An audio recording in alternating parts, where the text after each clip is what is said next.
തുടങ്ങുന്നത് നമ്മുടെ കഥാനായകനായ ജുനെ കാണിച്ചുകൊണ്ടാണ്. ജുൻ ഇപ്പൊ അവന്റെ അമ്മ നടത്തുന്ന ചെറിയൊരു ഷോപ്പില് അമ്മയെ സഹായിക്കാനായിട്ടൊക്കെ ഇരിക്കുകയാണ്. പക്ഷെ അവനോട് ഇങ്ങനെ ഇരുന്നിട്ടൊന്നും കാര്യമില്ല, നിന്റെ പഠനമൊക്കെ തീർന്നല്ലോ, ഇനി എത്രയും പെട്ടെന്ന് ഒരു ജോലി നേടണമെന്ന് അമ്മ പറയുന്ന ടീം. അതിനുള്ള റെസ്യൂമൊക്കെ ഞാൻ തയ്യാറാക്കി എന്നൊക്കെ വലിയ വീമ്പിളക്കുന്നുണ്ടെങ്കിലും ഒന്നും തന്നെ നന്നായിട്ടല്ല അവൻ ചെയ്തിരിക്കുന്നത് എന്ന് കണ്ടിട്ടുണ്ടായിരുന്ന അമ്മ വഴക്ക് പറയുന്നുണ്ട്. കൂടാതെ ജോലിയുടെ കാര്യം സീരിയസ് ആയിട്ട് നോക്കണമെന്ന് എല്ലാത്തിലും ഒരു കൂൾ ആറ്റിറ്റ്യൂഡ് കാണിക്കുന്ന ജൂനിനോട് അമ്മ പറയുമ്പോൾ ഞാൻ ഇനിയും പഠിച്ചാലോ, ഫിലോസഫി പഠിക്കാനാ എന്റെ ഇൻട്രസ്റ്റ് എന്നൊക്കെ അവൻ പറയുന്ന ടീം. ഇത് ചുമ്മാ ഇവനെ ഉഴപ്പി നടക്കാനായിട്ടുള്ള പണിയാണെന്ന് അറിയാവുന്ന അമ്മ എന്തായാലും അതോ നടക്കുന്നില്ല, ഇതെങ്കിലും നടക്കട്ടെ എന്ന് പറഞ്ഞ് അവനെ വേഗം അവരുടെ ഷോപ്പിലെ ഡെലിവറി ജോലിക്ക് പറഞ്ഞു വിടുന്നു. അങ്ങനെ അവൻ അത് ഡെലിവറി ചെയ്യാനായി എത്തുന്നത് ഒരു സ്വിമ്മിംഗ് പൂളിന്റെ അവിടെയാണ്. അവിടെ എത്തുമ്പോൾ അവന് അവിടെയുള്ളവരൊക്കെ തന്നെ സൈൻ ലാംഗ്വേജ് ഉപയോഗിച്ച് കമ്മ്യൂണിക്കേറ്റ് ചെയ്യുന്നവരാണെന്ന് മനസ്സിലാവുന്നുണ്ട്. കാരണം അവൻ ഇവിടെ പൂൾ ഏരിയ എവിടെയാണെന്ന് അവിടെ കണ്ട ഒരു ചെറിയ പയ്യനോട് അന്വേഷിക്കുമ്പോൾ അവൻ സൈൻ ലാംഗ്വേജ് വഴിയായിരുന്നു സംസാരിച്ചത്. സൈൻ ലാംഗ്വേജ് അത്യാവശ്യം നന്നായി കൈകാര്യം ചെയ്യാനായി ജൂൻ അറിയാവുന്നത് കൊണ്ട് അവൻ ആ പയ്യനുമായി സംസാരിച്ച് അങ്ങനെ പൂളിന്റെ അവിടെ എത്തിയപ്പോൾ അവിടെ കാണുന്നവരും അങ്ങനെ തന്നെയാണ്. ആ കൂട്ടത്തിൽ ഒരു പെൺകുട്ടിയെ ജൂനിന്റെ കണ്ണിൽ പ്രത്യേകം എടുക്കുന്നുണ്ട്. അവൻ കുറച്ചു നേരം ആ പെൺകുട്ടിയെ നോക്കി നിൽക്കുന്നു. അവളും അവിടെയുള്ളവരോട് സൈൻ ലാംഗ്വേജ് വഴി സംസാരിക്കുന്നത് അവൻ കാണുന്നുണ്ട്. അവൾ ആരാണ് എന്താണെന്ന് അറിയാനായി ഭയങ്കര ആകാംക്ഷയിലാണ്. പക്ഷെ അവൾ വേഗം അവിടെ നിന്ന് പോകുന്ന ടീം. അവൾ അവിടെ സംസാരിച്ചുകൊണ്ടിരുന്ന ഒരു പെൺകുട്ടിയുണ്ട്. ആ പെൺകുട്ടിയെ സ്വിം ചെയ്യുകയായിരുന്നു. ആ പെൺകുട്ടിയുടെ അടുത്തേക്ക് ചെന്ന് ഞാൻ ഫുഡ് ഡെലിവറി ചെയ്യാൻ വന്നതാണെന്ന് പറഞ്ഞ് അവൻ ഒരു കോൺവെർസേഷൻ അവിടെ സൈൻ ലാംഗ്വേജ് വഴി നടത്തുന്നുണ്ട്. ആ ടീമാണ് ഈ സ്വിം ചെയ്യുന്ന പെൺകുട്ടിയുടെ സിസ്റ്ററാണ് മറ്റേ പെൺകുട്ടിയെന്നും അവളുടെ പേര് സമ്മർ എന്നാണെന്നും മനസ്സിലാവുന്നത്. അങ്ങനെ വളരെ ഹാപ്പിയായി അവൻ അവിടെ നിന്ന് നേരെ അച്ഛന്റെയും അമ്മയുടെയും ഷോപ്പിലേക്ക് ചെന്ന് ഇനി എന്തെങ്കിലും ഡെലിവറി ചെയ്യാനായിട്ടുണ്ടോന്നൊക്കെ ചോദിച്ച് ഭയങ്കര എക്സൈറ്റഡ് ആയി നിൽക്കുകയാണ്. എന്തോ അവൻ ഈ ഡെലിവറി ജോലി വളരെ ഇഷ്ടപ്പെട്ട കണക്ക്. അങ്ങനെ പോയപ്പോഴാണല്ലോ മനസ്സിന് ഇഷ്ടപ്പെട്ട ഒരു പെൺകുട്ടിയെ വളരെ യാദൃശികമായി അവൻ കണ്ടത്. ഇവനിങ്ങനെ ചോദിക്കുമ്പോൾ ഇവരിങ്ങനെ ചോദിക്കുന്ന ഒരാളെ അല്ലല്ലോ എന്ന് ഓർക്കുന്ന അമ്മ എന്തായാലും കുറച്ച് ഓർഡേഴ്സും കൂടി അവന് ഡെലിവറി ചെയ്യാനായി നൽകുന്നു. അങ്ങനെ അതുമായി അവൻ ഇങ്ങനെ കറങ്ങി നടക്കുന്ന സമയത്താണ് വളരെ യാദൃശികമായി വീണ്ടും സമ്മറിനെ കാണുന്നത്. സമ്മറിന്റെ വണ്ടി എന്തോ കംപ്ലൈന്റ് ആയി അവൾ നിൽക്കുകയാണെന്ന് മനസ്സിലാക്കുന്ന അവൻ അവളുടെ അടുത്തേക്ക് ചെന്ന് മുന്നേ ഇവൾ സൈൻ ലാംഗ്വേജിൽ സംസാരിക്കുന്നത് കണ്ടതുകൊണ്ട് തന്നെ ആ രീതിയിലാണ് അവളോട് സംസാരിക്കുന്നത്. എന്ത് പറ്റിയെന്ന് ചോദിക്കുമ്പോൾ വണ്ടി കംപ്ലൈന്റ് ആണെന്ന് മനസ്സിലാവുന്നു. കൂടാതെ അവൾക്ക് അത്യാവശ്യത്തിൽ എവിടെ പോകണമെന്നും അവളുടെ വെപ്രാളം കണ്ടവന് മനസ്സിലാവുന്നുണ്ട്. ഇത് റെഡിയാക്കി എടുക്കാൻ കുറച്ച് ടൈം എടുക്കും, അതുകൊണ്ട് തന്നെ എന്റെ വണ്ടി വേണമെങ്കിൽ എമർജൻസി ആയിട്ട് പോകാൻ എടുത്തോ, ഇത് ഞാൻ അപ്പോഴേക്കും കൊണ്ടേ റെഡിയാക്കാമെന്ന് അവൻ പറയുന്ന ടീം. ആദ്യം ഇത് കേൾക്കുന്ന സമ്മർ ഒന്നും അടിക്കുന്നുണ്ട്. കാരണം അവൾക്ക് ആരാണ് ജൂനെന്ന് എന്താണ് ഇവൻ ചെയ്യുന്നതെന്ന് ഒരു പിടുത്തവും ഇല്ല. ഇവൻ ഇങ്ങോട്ട് വന്ന് അവളെ ഹെൽപ്പ് ചെയ്യാന്ന് പറയുന്നതാണ്. എന്തായാലും അത്യാവശ്യം ധൃതി ഉള്ളത് കൊണ്ട് തന്നെ അവൻ നിർബന്ധിക്കുമ്പോൾ അവൾ അവന്റെ വണ്ടി എടുക്കാനായി തയ്യാറാവുന്നു. അങ്ങനെ വണ്ടി റെഡിയാക്കിയ ശേഷം ഈ വണ്ടി കൊണ്ടു കൊടുക്കാനും അവന്റെ വണ്ടി തിരിച്ചെടുക്കാനും ഒക്കെ അവളെ കാണേണ്ട ഒരു ആവശ്യമുണ്ടല്ലോ അവന്. അതുകൊണ്ട് തന്നെ ആ പേര് പറഞ്ഞ് അവൻ അവളുടെ കോൺടാക്ട് നമ്പറും വാങ്ങുന്നുണ്ട്. അവളും ഒരു ഡൗട്ടും ഇല്ലാതെ കൊടുക്കുന്നു. ഇവനാണെങ്കിൽ അവളുടെ കോൺടാക്ട് നമ്പർ മുന്നേ അവിടെ വെച്ച് ഇവളുടെ സിസ്റ്ററിനെ കണ്ടപ്പോൾ സംസാരിച്ച് വാങ്ങണമെന്നുണ്ടായിരുന്നെങ്കിലും അതിനൊരു സിറ്റുവേഷൻ കിട്ടിയിരുന്നില്ല. ഇപ്പൊ എന്തായാലും അവൻ അത് നേടിയെടുത്തു. അങ്ങനെ അവൻ ആ ഒരു സ്കൂട്ടർ റെഡിയാക്കാനായി തള്ളി തള്ളി നേരെ കൊണ്ടുപോകുന്നത് അവന്റെ ഒരു ഫ്രണ്ട് മെക്കാനിക് ആയിട്ടുണ്ട്, പുള്ളിയുടെ വർക്ക്ഷോപ്പിലേക്കാണ്. അവൻ ആ വണ്ടി നന്നായി റെഡിയാക്കണം, നന്നായി തുടയ്ക്കണം, അങ്ങനെ ഇങ്ങനെയൊക്കെ ആ ഫ്രണ്ടിനോട് പറഞ്ഞിട്ട് പോകുമ്പോൾ നാളെ രാവിലത്തേക്ക് റെഡിയാക്കി വെച്ചാൽ മതി എന്നും പറയുന്നുണ്ടായിരുന്നു. അവന്റെ സംസാരത്തിൽ പതിവിൽ വിപരീതമായ ഒരു എക്സൈറ്റ്മെന്റ് ഒക്കെ കാണുന്ന ഫ്രണ്ട് ആരുടെ വണ്ടിയാണ് ഇതെന്നൊക്കെ ചോദിക്കുമ്പോൾ മറുപടി പറയാതെ ചിരിച്ചുകൊണ്ട് ജൂൻ അവിടെ നിന്ന് പോകുന്നു. അങ്ങനെ അവൻ പിന്നീട് സമ്മറിന് മെസ്സേജ് അയക്കുന്നുണ്ട്, വണ്ടി നാളെ രാവിലെ റെഡിയാക്കി കിട്ടൂ, അത് മതി, ഓക്കെ ആണോ എന്നൊക്കെ. പക്ഷെ അവൾ ആ മെസ്സേജ് കണ്ടതുമില്ല, റിപ്ലൈ അയച്ചതുമില്ല. അവൾ ക്ലാസ് അറ്റൻഡ് ചെയ്യുന്ന തിരക്കിലായിരുന്നു. സൈൻ ലാംഗ്വേജ് ക്ലാസ്സിലേക്കായിരുന്നു അവൾ പോയിട്ടുണ്ടായിരുന്നത്. അങ്ങനെ ആ ക്ലാസ് കഴിഞ്ഞ ശേഷം പിക്ക് ചെയ്യാനേ പോകുന്നു. സമ്മറിന്റെ വണ്ടിക്ക് പകരം ഈ ഡെലിവറി ബോയ്സ് ഉപയോഗിക്കുന്ന കൈൻഡ് ഓഫ് വണ്ടിയുമായി അവൾ വന്നിരിക്കുന്നത് കണ്ട് ഇത് എന്ത് പറ്റി വണ്ടിക്കെന്നൊക്കെ ചോദിക്കുന്നുണ്ട്. അപ്പോഴാണ് അവൾ നടന്ന കാര്യങ്ങൾ പറയുന്നത്. ആക്ച്വലി ഇത് സമ്മറിന്റെ ചേച്ചിയാണ്. പുള്ളിക്കാരിയുടെ പേര് മിഞ്ചു എന്നാണ്. മിഞ്ചു ഒരു നീന്തൽ താരമാണ്. ഒളിമ്പിക്സിന് വേണ്ടി തയ്യാറെടുപ്പ് നടത്തുന്നു. മിഞ്ചു മത്സരത്തിൽ പങ്കെടുത്ത് സമ്മാനം നേടണമെന്നത് സമ്മറിന്റെ വലിയ ആഗ്രഹമാണ്. അതിനുവേണ്ടിയാണ് സമ്മർ എപ്പോഴും മിഞ്ചുവിന്റെ ഈ ഒരു സ്വിമ്മിങ്ങിനൊക്കെ ഫുൾ സപ്പോർട്ടായി കൂടെ തന്നെയുള്ളത്. മിഞ്ചുവിനും സമ്മറിനും അവരുടെ കേൾവിക്കൊക്കെ ഉള്ള പ്രശ്നം കൊണ്ടും സംസാരശേഷിക്കുള്ള ബുദ്ധിമുട്ടും കൊണ്ടും നേരെ അങ്ങനെ സംസാരിക്കാൻ കഴിയില്ല. അവർ സൈൻ ലാംഗ്വേജ് വഴിയാണ് സംസാരിക്കുന്നത്. നമ്മുടെ ജൂനിന് സംസാരിക്കാൻ കഴിയുമെങ്കിലും അവൻ സമ്മറിനോടും മിഞ്ചുവിനോടും ഒക്കെ സംസാരിച്ചപ്പോൾ സൈൻ ലാംഗ്വേജ് അറിയാവുന്നത് കൊണ്ട് ആ രീതിയിലാണ് സംസാരിച്ചത്. അങ്ങനെ എന്തായാലും തിരക്കൊക്കെ കഴിഞ്ഞ ശേഷം അടുത്ത ദിവസമാണ് സമ്മർ അവളുടെ മൊബൈലിൽ വന്നിരുന്ന മെസ്സേജ് കാണുന്നത്. ജൂൻ വണ്ടി എക്സ്ചേഞ്ച് ചെയ്യുന്ന കാര്യത്തിന് അയച്ച മെസ്സേജ് ആണിത്. അത് കണ്ടപാടെ അവൾ അയ്യോ സോറി, ഞാൻ ഇപ്പോഴാണ് മെസ്സേജ് കണ്ടത്, നമുക്ക് ഇന്ന് കണ്ടാലോ എന്നൊക്കെ ചോദിച്ച് മെസ്സേജ് അയക്കുന്നുണ്ട്. അത് കാണുന്ന ജൂൺ ഭയങ്കര ഹാപ്പി ആവുന്നു. അങ്ങനെ കണ്ടുമുട്ടുന്ന ടീം വണ്ടി റിപ്പയർ ചെയ്യാനേ എത്രയായി എന്നൊക്കെ സമ്മർ ചോദിക്കുമ്പോൾ അതൊന്നും വേണ്ട, നമ്മള് ഫ്രണ്ട്സ് അല്ല, വേണ്ടെന്നൊക്കെ പറഞ്ഞ് ജൂൺ സംസാരിക്കുമ്പോൾ അതിന്റെ ഇടയിൽ സമ്മറിന്റെ പേര് അവൻ സംബോധന ചെയ്യുന്നുണ്ട്. ആക്ച്വലി അവളുടെ പേര് അവൾ ഇവനോട് പറഞ്ഞിട്ടില്ലല്ലോ എന്നോർത്ത് അവനെ നോക്കുമ്പോഴേക്കും അത് പിന്നെ ഞാൻ പൂളിന്റെ അവിടെ എത്തിയപ്പോൾ സിസ്റ്ററിനെ കണ്ടിരുന്നു, പുള്ളിക്കാരിയാണ് പേര് പറഞ്ഞു തന്നതെന്നൊക്കെ പറഞ്ഞ് അവൻ സംസാരിക്കുന്നു. കൂടാതെ അവനാകട്ടെ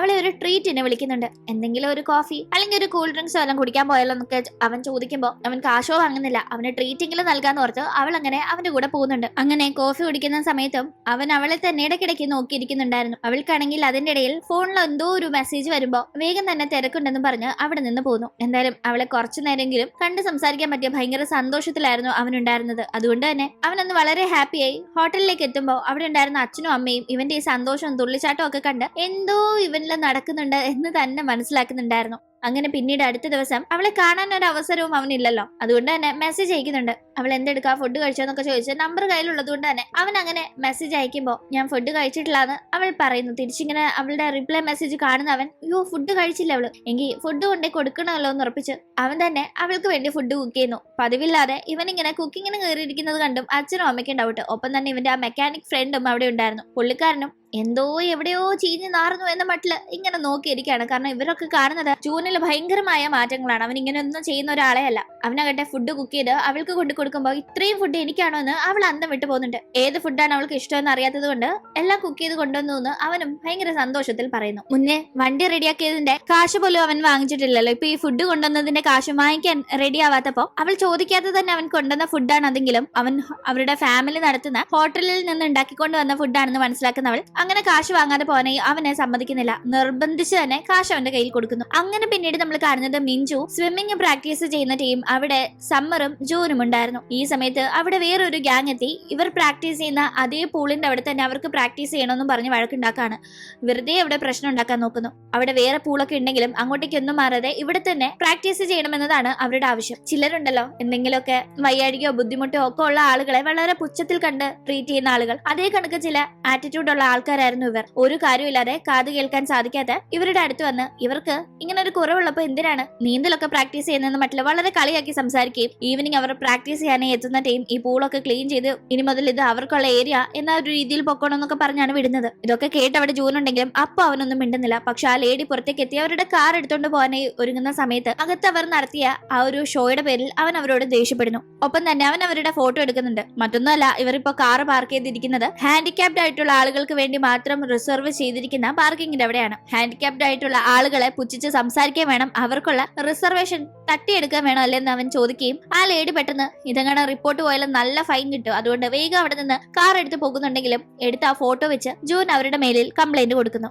ഇപ്പൊ നടന്ന ഈ ഒരു ഇൻസിഡന്റ് സമ്മറിനെയും അവിടെയുള്ള മറ്റുള്ളവരെയും വളരെ സങ്കടപ്പെടുത്തിയിട്ടുണ്ടെന്ന് സമ്മറിന് ഇതുമൂലം വളരെ വിഷമം വന്നു എന്ന കാര്യമൊക്കെ അവളുടെ മുഖം കണ്ട് ജൂനിന് മനസ്സിലാവുന്നുണ്ട്. ഇവർക്കുള്ള ഒരു കുറവിനെ പറ്റിയാണല്ലോ ഇൻസൾട്ട് ചെയ്യുന്ന രീതിയിൽ അവിടെ സംസാരിച്ചത്. എന്തായാലും അന്നങ്ങട്ടെ സ്വിമ്മിംഗ് പ്രാക്ടീസ് ഒക്കെ കഴിഞ്ഞ് സമ്മറും മിഞ്ചുവും പോകാനായി നിൽക്കുന്ന ടൈം അങ്ങോട്ടേക്ക് എത്തുന്ന ജൂൻ അവരെ ഒരു സ്ഥലത്തേക്ക് കൂട്ടിക്കൊണ്ടു പോകുന്നുണ്ട്. ബസ്സിലാണ് കൊണ്ടുപോകുന്നത്. ഇവരങ്ങനെ പൊതുവെ ബസ്സിലൊന്നും പോകാറുള്ളതല്ല. പക്ഷെ ഇന്ന് അവൻ കൂടെയുള്ള ധൈര്യത്തില് അവരങ്ങനെ ബസ്സിൽ കയറുകയും ആ റൈഡ് വളരെ എൻജോയ് ചെയ്യുകയും ചെയ്യുന്നു. അങ്ങനെ അവൻ അവരെ നേരെ കൊണ്ടുപോകുന്നത് ഒരു പബ്ബിലേക്കാണ്. അവിടെ എത്തുന്ന അവർക്ക് അവിടെയുള്ള ആ രസകരമായ സൗണ്ട് ഒന്നും തന്നെ എൻജോയ് ചെയ്യാനായി സാധിക്കില്ല. അവർക്ക് ജസ്റ്റ് അവിടെ ലൈറ്റ് ഇങ്ങനെ മിന്നി മറയുന്നതല്ലേ കാണാൻ സാധിക്കും. അവർക്ക് ആ സൗണ്ട് ഒന്നും അങ്ങനെ എൻജോയ് ചെയ്യാൻ കഴിയില്ലല്ലോ. അവരതുകൊണ്ട് തന്നെ ഇങ്ങനെ മിഴിച്ചു നിൽക്കുമ്പോൾ അവൻ അവരെ കൊണ്ട് ചെറുതായി ഡ്രിങ്ക്സ് കുടിപ്പിക്കുകയും അതിനുശേഷം ജൂൻ സമ്മറിന്റെ കൈ പിടിച്ച് സമ്മർ മിഞ്ചുവിന്റെ കൈ പിടിച്ച് അവരങ്ങനെ ഒരു ട്രെയിൻ കണക്ക് നടന്ന് അവിടെ സ്പീക്കർ ഒക്കെ ഉള്ള ഭാഗത്തേക്ക് ചെല്ലുകയും സമ്മറിന്റെയും മിഞ്ചുവിന്റെയും കൈ സ്പീക്കറിൽ വെച്ച് ജൂൻ അവരുടെ കൂടെ നിൽക്കുകയും ചെയ്യുന്നു. അങ്ങനെ മ്യൂസിക് ഇങ്ങനെ നല്ല സൗണ്ടിൽ പുറത്തു വരുമ്പോൾ ആ സ്പീക്കറിൽ ഒരു വൈബ്രേഷൻ വരുമല്ലോ, അതിന്റെ ബീറ്റ് മാറുന്നതിനനുസരിച്ച് അത് അവർക്കിപ്പോ ഫീൽ ചെയ്യാൻ സാധിക്കുന്നുണ്ട്. ആ സൗണ്ട് കേൾക്കുന്നില്ലെങ്കിലും ആ ബീറ്റ് ഫീൽ ചെയ്യുമ്പോൾ തന്നെ ആ പബ്ബിന്റെ മൂഡ് അവർക്ക് മനസ്സിലാവുന്നു. തുടർന്ന് അവർ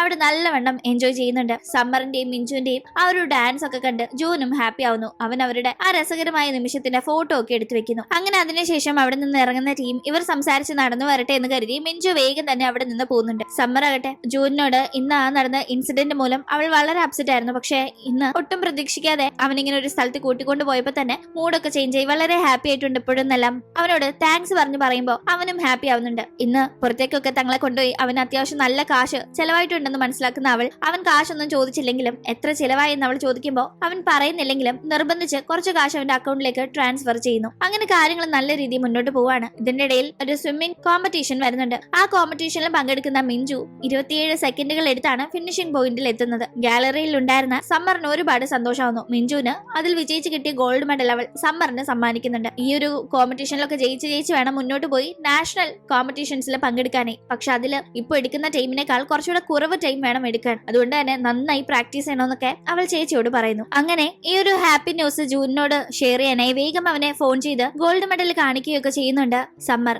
ആ ടീമാണ് അവളെ ഔട്ടിങ്ങിന് പോകാനേ വിളിക്കുന്നത്. അവളെയും കോമ്പറ്റീഷൻ ഒക്കെ കഴിഞ്ഞപ്പോ എത്തിയിരിക്കുന്ന മിഞ്ചുവിനെയും കൂടിയാണ് വിളിക്കുന്നത്. പക്ഷെ മിഞ്ചുവിന് സ്വിം ചെയ്തതിന്റെ ഒക്കെ നല്ല ക്ഷീണം കാണുമല്ലോ എന്ന് പറഞ്ഞ് പുറത്തേക്ക് വരുന്നില്ല എന്ന് പറഞ്ഞ് സമ്മർ ആ ക്ഷണം നിരസിക്കുമ്പോൾ ഞാൻ വരുന്നില്ല എന്ന് കരുതി നീ പോവാതിരിക്കണ്ട, നീ പോയി എൻജോയ് ചെയ്തിട്ടോ എന്ന് പറഞ്ഞ് മിഞ്ചു സമ്മറിനെ നിർബന്ധിച്ച് പറഞ്ഞു വിടുന്നു. അങ്ങനെ സമ്മറിനെ കാണാൻ പോകാനായി പുറത്തേക്ക് ഒരുങ്ങി ഇറങ്ങുന്ന സമയത്താണ് ജൂനിന്റെ അമ്മ അടുത്തതായി ഡെലിവറി ചെയ്യേണ്ട ഓർഡർ അവനെ ഏൽപ്പിക്കുന്നത്. പക്ഷെ ഇപ്പോ സമ്മറിനെ കാണാൻ പോകേണ്ടതുകൊണ്ട് തന്നെ ഇത് ഡെലിവറി ചെയ്യാൻ പോകാനായി സമയമില്ല. കാരണം രണ്ടിടങ്ങളിലാണ്. അതുകൊണ്ട് അവൻ വേഗം അവിടെ എത്തുന്ന അവന്റെ മെക്കാനിക് ഫ്രണ്ടിനോട് ഈ ഒരു ഫുഡ് ഡെലിവറി ചെയ്യാനായി ഒന്ന് ആവശ്യപ്പെടുന്നുണ്ട്. എനിക്ക് വേറെ പണിയുണ്ടെന്ന് പറഞ്ഞ് ഫ്രണ്ട് നിൽക്കുമ്പോൾ അങ്ങനെ പറയല്ലേ, എന്റെ കാര്യത്തിൽ നിനക്ക് കുറച്ച് ഡൗട്ട് ഒക്കെ ഇല്ലേ, ഞാൻ ആരെയോ ഡേറ്റ് ചെയ്യുന്നു എന്നൊക്കെ, അത് ആരെയാണെന്ന് ഞാൻ കാണിച്ചു തരാമെന്ന് ഫ്രണ്ടിനോട് പറയുമ്പോൾ അവൻ ഡെലിവറി ചെയ്യാനായി സമ്മതിക്കുന്നുണ്ട്. പക്ഷെ ഒരു കണ്ടീഷൻ ജൂൻ പറയുന്നുണ്ട്, നീ ഈ ഫുഡ് കൊണ്ട് ആ ഡോറിന്റെ അവിടെ വെച്ചിട്ട് കോളിംഗ് ബെൽ അടിച്ചാൽ മതി, അകത്തുള്ള ആളിനോട് സംസാരിക്കാനൊന്നും നിൽക്കണ്ടെന്ന്. അതെന്താണെന്ന് ഫ്രണ്ട് ചോദിക്കുന്നുണ്ടെങ്കിലും ജൂൻ മറുപടി പറഞ്ഞില്ല. അങ്ങനെ എന്തായാലും അവൻ ആ കാര്യം ഫ്രണ്ടിനെ ഏൽപ്പിച്ച് നേരെ സമ്മറിനെ കാണാനായി പോകുന്നു. അവളെ ഒരു റിവറിന്റെ അവിടെ വെച്ചാണ് അവൻ കാണുന്നത്.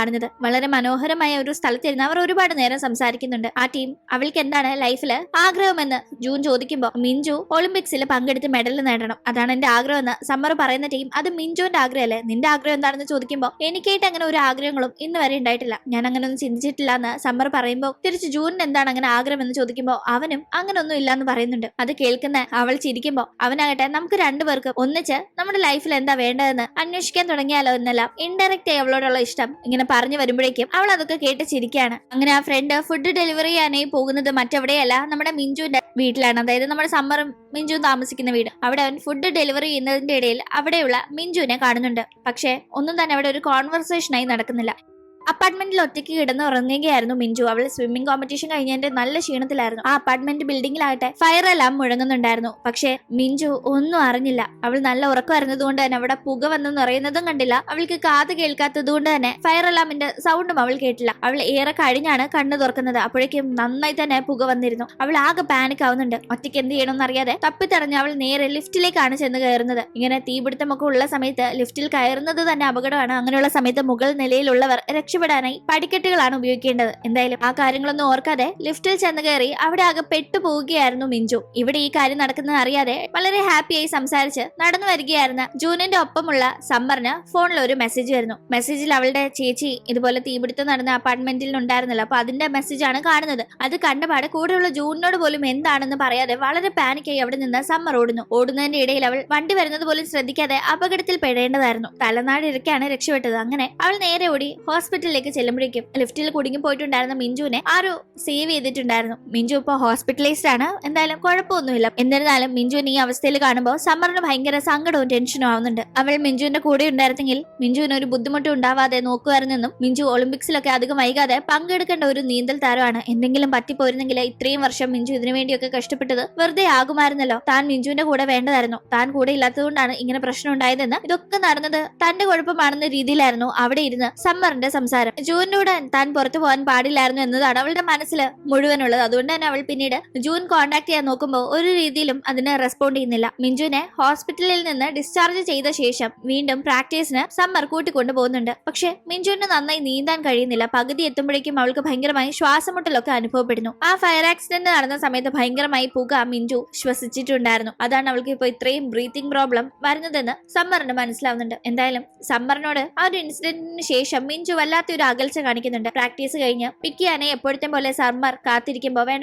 ഞാൻ പൊക്കോളാം, ഞാൻ എന്റെ ഫ്രണ്ട്സിന്റെ കൂടെ ഒന്ന് പുറത്തേക്ക് പോവാ, നീ എന്റെ കൂടെ വരണ്ട, ഞാൻ ഒറ്റയ്ക്ക് പൊക്കോളാം എന്നൊക്കെ പറഞ്ഞ് ഫ്രണ്ട്സിന്റെ കൂടെ കറങ്ങാൻ പോവുകയും ഭയങ്കര ലേറ്റ് ആയി തിരിച്ച് വീട്ടിലേക്ക് എത്തിക്കഴിഞ്ഞാലും സമ്മറിനോടൊന്നും മിണ്ടാതെ കിടന്നുറങ്ങുകയും അടുത്ത ദിവസം സമ്മറിനോട് ഒന്നും മിണ്ടാതെ എഴുന്നേറ്റ് പ്രാക്ടീസിന് പോവുകയൊക്കെ ചെയ്യായിരുന്നു നമ്മുടെ മിഞ്ചു. എന്തുകൊണ്ട് ഇങ്ങനെ ചെയ്യുന്നതെന്ന് സമ്മറിന് മനസ്സിലാവുന്നില്ല. മിഞ്ചു ആകട്ടെ സമ്മറിനോട് നേരിട്ടൊന്നും മിണ്ടുന്നില്ലെങ്കിലും ഒരു കുറിപ്പ് എഴുതി വെച്ചിരുന്നു, നീ ഇനി എന്നെ പ്രാക്ടീസിന് കൊണ്ടാനൊന്നും വരണ്ട, ഞാൻ തന്നെ പോവുകയും എന്റെ കാര്യങ്ങൾ നോക്കുകയും ചെയ്തോളാം. അത് കാണുന്ന സമ്മറിന് ഭയങ്കര സങ്കടാവുന്നു. എന്തിനാണ് മിഞ്ചു തന്നോട് ഇങ്ങനെ ചെയ്യുന്നതെന്ന് ഒരു പിടുത്തവും ഇല്ലാതെ സമ്മർ ഇരിക്കുമ്പോഴേക്കും അവളുടെ വീടിന്റെ അവിടേക്ക് ജൂൻ കാണാനായി എത്തുന്നുണ്ട്. അന്നത്തെ ആ ഒരു ഇൻസിഡന്റിന് ശേഷം ഒന്നും മിണ്ടാതെ അവന്റെ അടുത്ത് നിന്ന് ഓടിപ്പോയ അവളെ പിന്നീട് അവൻ കണ്ടിട്ടില്ല. മെസ്സേജ് അയച്ചാൽ റിപ്ലൈ ഇല്ല, വിളിച്ച അതിനൊരു റെസ്പോൺസ് ഇല്ല. അങ്ങനെ എന്ത് പറ്റിയെന്ന് അറിയാതെ അവനിപ്പോ കാണാനായി വന്നിരിക്കുകയാണ്. അപ്പോഴും എന്തുകൊണ്ട് അവനോട് മിണ്ടുന്നില്ല എന്ന് പറയാതെ അവനെ ഇഗ്നോർ ചെയ്യാനായി അവൾ നോക്കുമ്പോൾ അവൾ ഇങ്ങനെ മിണ്ടാതിരിക്കുന്നത് അവനെ എത്രത്തോളം സങ്കടപ്പെടുത്തുന്നുണ്ടെന്ന് അവൻ എക്സ്പ്രസ് ചെയ്യാൻ നോക്കുന്നുണ്ടെങ്കിലും അതൊന്നും മൈൻഡ് ആക്കാതെ അവൻ ഇഗ്നോർ ചെയ്ത് അവിടെ നിന്ന് പോകുന്നു. അവൾ നേരെ പോകുന്നത് മിഞ്ചുവിന്റെ സ്വിമ്മിംഗ് പ്രാക്ടീസ് നടക്കുന്ന സ്ഥലത്തേക്കാണ്. അവിടെ എത്തുമ്പോൾ കാണുന്നത് നന്നായി നീന്താൻ സാധിക്കാതെ കഷ്ടപ്പെടുന്ന മിഞ്ചുവിനെയാണ്.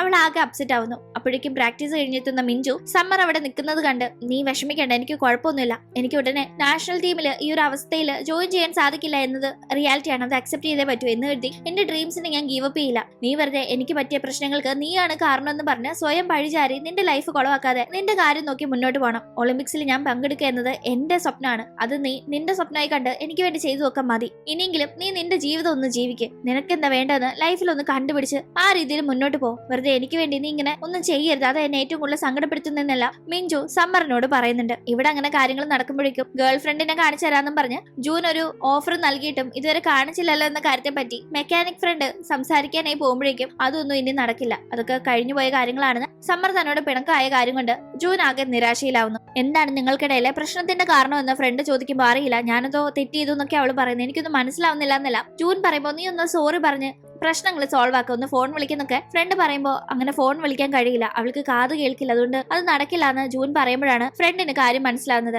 ഒപ്പം തന്നെ അന്ന് ഫുഡ് ഡെലിവറി ചെയ്യാനായി പോയത് ഇവന്റെ ആ പെൺകുട്ടി താമസിക്കുന്ന വീട്ടിലാണെന്നും അവിടെ വെച്ച് താൻ കണ്ടത് ആ പെൺകുട്ടിയുടെ ചേച്ചിയായ കാത് കേൾക്കാൻ സാധിക്കാത്ത ഒരു നീന്തൽ താരത്തെയാണെന്നും ഫ്രണ്ടിന് മനസ്സിലാവുന്നുണ്ട്. ഇതേ കണക്ക് തന്നെ ജൂൻ ആകെ അപ്സെറ്റ് ആയി ഇരിക്കുന്നത് കണ്ട് സംസാരിക്കാനായി എത്തുന്ന അവന്റെ അമ്മയ്ക്ക് അവൻ ഇഷ്ടപ്പെട്ടിരുന്നത് കാത് കേൾക്കാൻ സാധിക്കാത്ത ഒരു പെൺകുട്ടിയായിരുന്നു എന്ന് മനസ്സിലാവുമ്പോൾ ആകെ ഷോക്കാവുന്നുണ്ട്. ഇതേ ടീം സമ്മറായിട്ട് അവളുടെ വീട്ടിൽ പോകുന്നുണ്ട്. അവിടെ ഇരുന്ന് അച്ഛനോടും അമ്മയോടും സംസാരിക്കുന്ന ടീമാണ് ഈ അച്ഛനും അമ്മയ്ക്കും കാത് കേൾക്കില്ലെന്ന് നമുക്ക് മനസ്സിലാവുന്നത്. ഒപ്പം തന്നെ സമ്മറിന്റെ ചേച്ചി മിഞ്ചുവിനും കാത് കേൾക്കില്ല. പക്ഷേ സമ്മർ അങ്ങനെയല്ല, അവൾക്ക് കാത് കേൾക്കാൻ സാധിക്കുമെങ്കിലും അവൾ ഈ ഫാമിലി മെമ്പേഴ്സിന്റെ കൂടെ നിന്ന് അവരിൽ ഒരാളായി തന്നെ ഒരു രീതിയിലും ഒരു വേർതിരിവും മറ്റുള്ളവർ തന്നോടും തന്റെ ഫാമിലിയോടും ഇടപെടുമ്പോൾ തനിക്ക് കാത് കേൾക്കാം എന്ന രീതിയിൽ സംസാരിച്ച് കാണിക്കരുത്, അവരുടെ കൂടെ തന്നെ താൻ ഏത് സിറ്റുവേഷനിലും നിൽക്കണമെന്ന് ഉറപ്പിച്ച് അവരെ പോലെ കാത് കേൾക്കാത്ത രീതിയിൽ സൈൻ ലാംഗ്വേജ് വെച്ച് കമ്മ്യൂണിക്കേറ്റ് ചെയ്യാൻ തുടങ്ങിയതാണ്. ആക്ച്വലി അവൾക്ക് സംസാരിക്കാനൊക്കെ സാധിക്കും, പക്ഷെ അവൾ അത് ഇതുവരെ ജൂനിനോട് പോലും പറഞ്ഞിരുന്നില്ല. അങ്ങനെ വീട്ടിൽ നിന്ന് സംസാരിച്ച് പോകുന്ന സമ്മർ മിഞ്ചുവിനെ കാണുന്നുണ്ട്. മിഞ്ചു ആകട്ടെ സമ്മറിനെ അകറ്റി നിർത്തിയതിനും ദേഷ്യപ്പെട്ടതിനും ഒക്കെ സോറി പറയുന്നുണ്ട്. കൂടാതെ ഇപ്പോഴത്തെ ഈ സിറ്റുവേഷൻ ഒക്കെ മാറും, ഞാൻ ഈ പ്രശ്നങ്ങളൊക്കെ മറികടക്കാനായി നന്നായി പ്രാക്ടീസ് ചെയ്ത്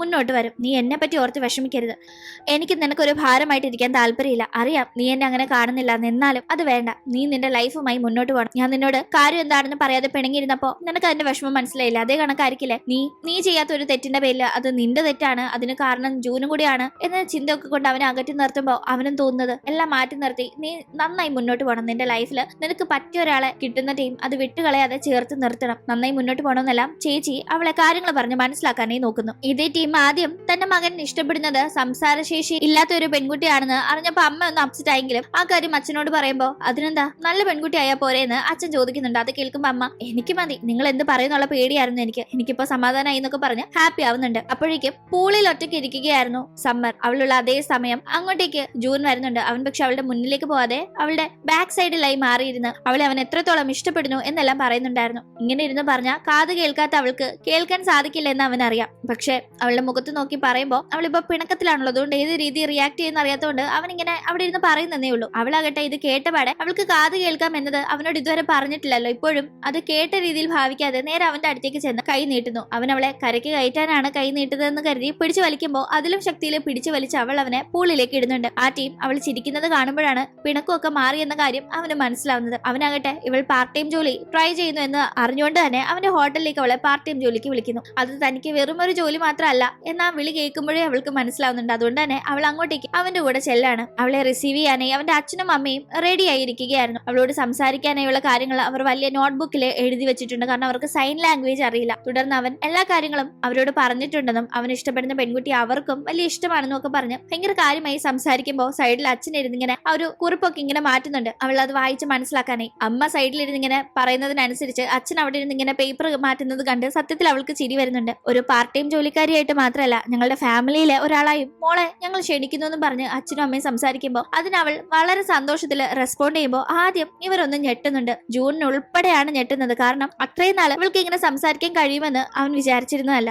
അവൻ അവളോട് ചോദിക്കുന്നത് ഒരൊറ്റ കാര്യമാണ്, ഞാനപ്പോ പൂളിൽ വെച്ച് പറഞ്ഞതൊക്കെ നീ കേട്ടിരുന്നോ, നിനക്കത് മനസ്സിലായിരുന്നു എന്നാണ്. അവൾ എല്ലാം കേട്ടു, എല്ലാം മനസ്സിലായി എന്ന് പറഞ്ഞ് ചിരിക്കുമ്പോൾ അവളുടെ മുഖത്ത് നോക്കി അല്ലെങ്കിൽ പോലും അവൻ അവിടെ നടത്തിയ പ്രപ്പോസൽ അവൾ കേട്ടു, അവൾക്ക് അതിൽ സമ്മതമാണ് എന്ന് അറിയുന്ന അവൻ ഒരുപാട് ഹാപ്പി ആവുന്നുണ്ട്. അങ്ങനെ മിഞ്ചു ഒളിമ്പിക്സിൽ മെഡൽ നേടുക എന്ന അവളുടെ സ്വപ്നത്തിലേക്ക് എത്താനായി ഇപ്പോഴുള്ള പ്രശ്നങ്ങളൊക്കെ മറികടക്കാനായി ഭയങ്കരമായി പ്രാക്ടീസ് ചെയ്ത് മുന്നോട്ട് പോകുമ്പോൾ ലൈഫിൽ വളരെ അപ്രതീക്ഷിതമായി കണ്ടുമുട്ടുകയും എന്നാൽ ഇപ്പോൾ അവളുടെ ഏറ്റവും വലിയൊരു സപ്പോർട്ട് സിസ്റ്റമായി മാറുകയും ചെയ്ത ജൂണിന്റെ കൂടെ ഹാപ്പിയായി മുന്നോട്ട് പോവുകയായിരുന്നു സമ്മർ. അങ്ങനെ ഇവിടം കൊണ്ട് ഇന്നത്തെ എപ്പിസോഡ് അവസാനിക്കുകയാണ്. ഇന്നത്തെ വീഡിയോ ഇഷ്ടമായാൽ മറക്കാതെ ലൈക്ക് ചെയ്തും ഷെയർ ചെയ്തും സബ്സ്ക്രൈബ് ചെയ്തും സപ്പോർട്ട് ചെയ്യുക. വീണ്ടും പുതിയൊരു കഥയുമായി കണ്ടുമുട്ടും വരെ ബൈ.